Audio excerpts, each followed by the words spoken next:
Hail Riders e benvenuti dal vostro Mad Horse. Oggi si parla di super sportive, modelli di moto che hanno sempre affascinato gli appassionati di tutte le età, sin dagli albori di questa categoria, nata verso la fine degli anni 70 e l'inizio degli anni 80. Una logica conseguenza di un mercato attivo e frenetico che ha spinto le case giapponesi ed europee nel ricercare la massima prestazione, per dimostrare al pubblico mondiale che aveva i mezzi tecnici migliori per andare forte. Questo segmento dagli anni 80 ai 90 ha visto costanti evoluzioni, sia di natura motoristica ma ancor di più ciclistica, trovando la sua era d'oro tra la fine degli anni 90 e durante la maggior parte degli anni 2000. Erano gli anni in cui la superbike faceva sognare gli appassionati ancor di più della MotoGP, donando a loro il sogno di avere una super sportiva tra le mani per vivere, anche per pochi secondi, il brivido di essere in sella ad una vera e propria moto da pista. Tant'è che spesso si diceva che chi vinceva la domenica in gara il lunedì avrebbe venduto in concessionaria. Oggi, nel 2023, le moto si sono evolute ancora di più estremamente nelle prestazioni, raggiungendo cifre impressionanti ben superiori ai 200 cavalli di potenza. Per dare un termine di raffronto vi metto così di fianco alcuni modelli Ducati partendo dagli albori del mondiale Superbike. Partiamo dalla capo stipite 851, che dopo poco tempo diventerà 888. Alzi la mano chi si ricorda il leone di Jesi, di Falappa o il campione Doug Polen, che si è laureato tale proprio in sella alla sportiva di Borgo Panigale. Pensate che all'epoca la 851 di serie sviluppava solamente, per i nostri standard odierni, una potenza massima attorno ai 102 cavalli, a fronte di un peso a secco di 204 kg. Facciamo un bel salto temporale, scavalcando le Ducati dell'era Tamburini, ossia le 916, 996, 998, così come l'incompresa 999 di Terre Blanche, per poi arrivare alla fantastica 1098, che dimostra un bello stacco netto dai valori della originaria 851, arrivando a 160 cavalli e un peso a secco di 173 kg. Parliamo di quasi 60 cavalli in più e di 31 kg in meno, valori a dir poco impressionanti. In tutta questa forbice di moto l'elemento comune era la mancanza di elettronica e prezzi molto più abbordabili rispetto alle ammiraglie di oggi. E chi per un verso e chi per un altro necessitavano tutti questi modelli comunque di tanta esperienza e giudizio, dato che sì, erano potenze molto più fruibili su strada e anche in pista erano più sfruttabili, ma comunque perdonavano veramente poco l'inesperienza o peggio ancora la presunzione. Dal 2009 ci sono stati ulteriori step di potenza su altri modelli, basti pensare all'Aprilia RS V4 che all'epoca vantava un bel V4 in grado di erogare 180 cavalli. Ovviamente tutte le altre non erano da meno, ma da quel momento si è innescata una pericolosa tendenza rispetto al passato, ossia la ricerca di potenze sempre più superiori e praticamente ingestibili su strada, ma anche difficili da sfruttare al piano del loro potenziale persino in pista. Per calmierare tutti questi cavalli, ecco arrivare quindi l'elettronica, che nel corso degli anni si è evoluta sempre di più a fronte di potenze sempre più estremizzate. Il punto nevralgico è il seguente: il ciclo vitale delle super sportive ha raggiunto il suo apice di sviluppo? Sul contenimento dei pesi dubito si possa ancora limare ulteriormente su motori 4 tempi e dotati di 4 cilindri in linea o a V.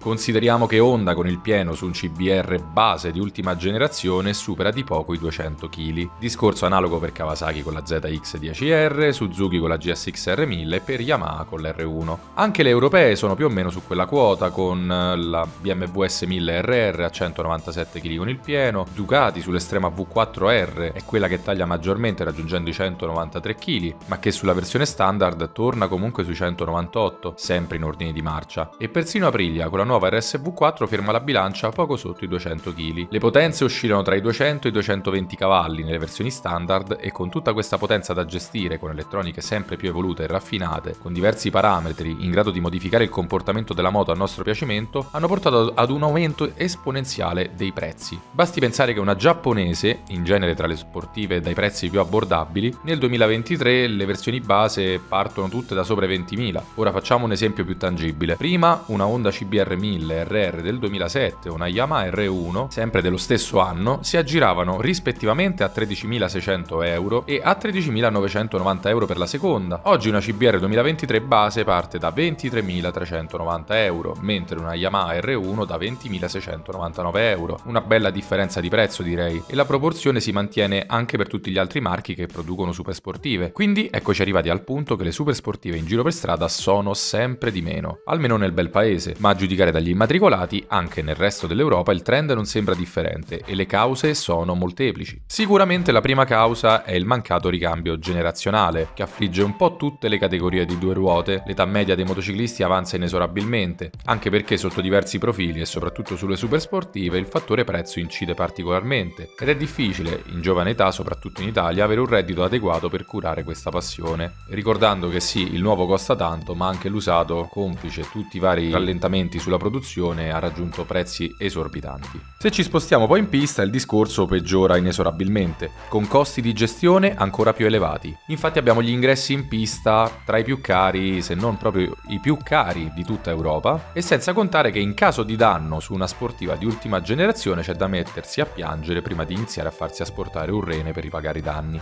Come accennato c'è stato un bel aumento dei prezzi, un po' tra inflazione, un po' perché le moto nuove costano sempre di più, alla fine si è andato a viziare il mercato dell'usato, con annunci in parecchi casi a dir poco fuori di testa per moto con tanti anni alle spalle e persino non tenute proprio in ottimo stato, soprattutto nell'ambito delle supersportive. Siamo spacciati quindi? Forse sì e forse no. Personalmente ritengo che le sportive di oggi siano decisamente esagerate per l'utente finale che vuole acquistarle e ritengo che proseguire in questa direzione a colpi di alette e appendici aerodinamiche varie, antiestetiche e di pacchetti elettronici sempre più complessi e costosi per gestire potenze inutilmente eccessive, per acquistare moto sempre più costose, porteranno sempre più questo mercato a restringere il proprio bacino d'utenza. Ma a mio avviso le supersportive non erano e non dovrebbero essere solo questo.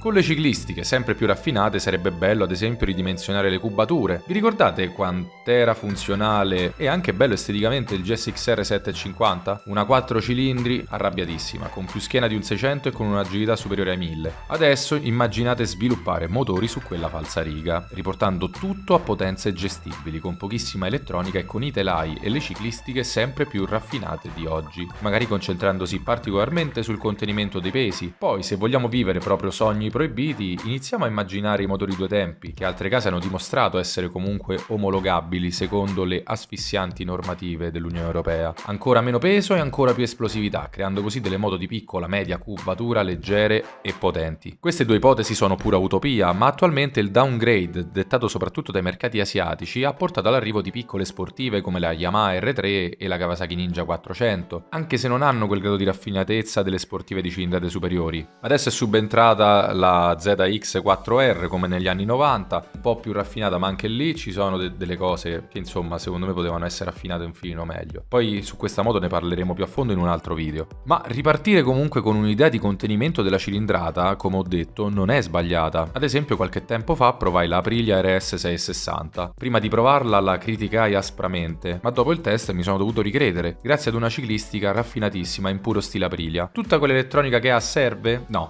Assolutamente no. Gestire 100 cavalli erogati in quella maniera, ovviamente ci vuole un po' di esperienza, ci vuole un po' di testa, ma comunque è tutto più che fattibile. Quindi un prezzo più contenuto non avrebbe guastato. Invece la Yamaha R7 è sì offerta ad un prezzo ancora più inferiore, però la trovo motoristicamente e anche progettisticamente troppo pensata al mercato, diciamo, asiatico piuttosto che a quello europeo. Anche se poi nel Moto America ha fatto molto bene, proprio contro l'Aprilia RS 660, ma in quel campionato di originale la R7 penso che abbia avuto veramente pochissime cose. Adesso sembra che finalmente l'ipotesi Yamaha R9 prenda sempre più piede, sfruttando il corposissimo motore della MT-09 da quasi 120 cavalli, e sono convinto che una moto del genere, offerta magari ai prezzi delle sportive di una volta, potrà spopolare e riportare tanti appassionati in sella ad una moto degna di essere chiamata sportiva. Se Triumph a sua volta dovesse inserire in pianta stabile la bellissima Daytona 765, proposta in serie limitata solamente per un piccolo periodo, allora il cerchio del 3 cilindri si chiuderebbe. Ad onor di cronaca, in tal senso è presente anche Ducati per gli amanti del bicilindrico, con la Panigale V2, che però è salita ulteriormente di prezzo, avvicinandosi ai 20.000 euro con i suoi 19.960, piuttosto che agli iniziali 17.990 euro per la versione 2019-2020. Insomma, parliamo di quasi 2.000 euro di differenza. Le superbike nel futuro non le vedo proprio benissimo, così come impostate, ma le attuali supersport e le probabili future che arriveranno lasciano ben sperare. Anche se i due sogni sopracitati li vedo ancora meglio, già a queste condizioni direi che ci possiamo iniziare ad accontentare, soprattutto con progetti in stile